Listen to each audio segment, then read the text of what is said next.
queridos, todas as vezes que o diabo disse a alguém que era o fim, na realidade era o começo. O começo de melhores dias, o começo de maiores vitórias. Lembra de José quando ele estava lá dentro da cisterna, no meio do deserto, quando seus irmãos o jogaram lá? O diabo disse para José: é o fim, tu vais morrer aí no meio desse deserto. Só que Deus disse: é o começo. José, o governo do Egito está esperando por você. O diabo disse a Moisés quando ele estava no meio do deserto: é o fim, tu vais padecer no meio desse deserto. E Deus disse: é o começo. Transformar-te-ei no grande libertador do meu povo. Amém? E o que dizer de Jonas quando estava na barriga do grande peixe? Não pode ser impossível que ele saísse de lá. Então o diabo disse: é o fim. Logo os astros irão te consumir. Deus disse: é o começo.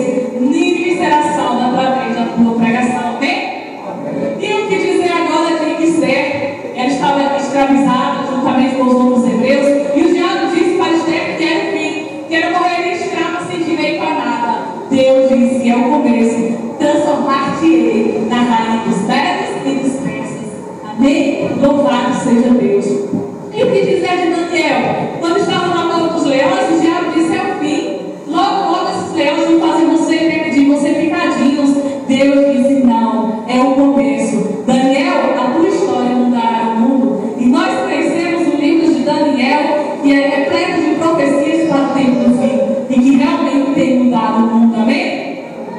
E o que dizer de Jonas quando estava na ilha de Patmos? O diabo disse que era o fim para ele, que logo as feras iriam consumi-lo. Deus disse: é o começo. Tu escreverás a maior revelação de todos os tempos, o Apocalipse.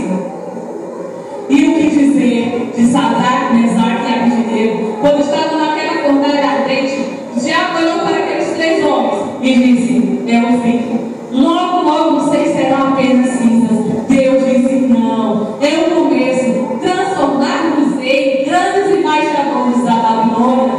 Amém? Louvado seja Deus por isso. E Jesus quando estava pregado na cruz, o diabo disse: isso é o fim, agora tu nunca mais vais me vencer. Só que Deus disse: não, é o começo, pois todo o poder dos céus e da terra eu te entrego em tuas mãos. Amém? Portanto, queridos, se o diabo tem dito para você que é o fim, que para os seus olhos não há possibilidade de realização, então comece já a dar glórias a Deus, porque na realidade não é o fim, é o começo. O começo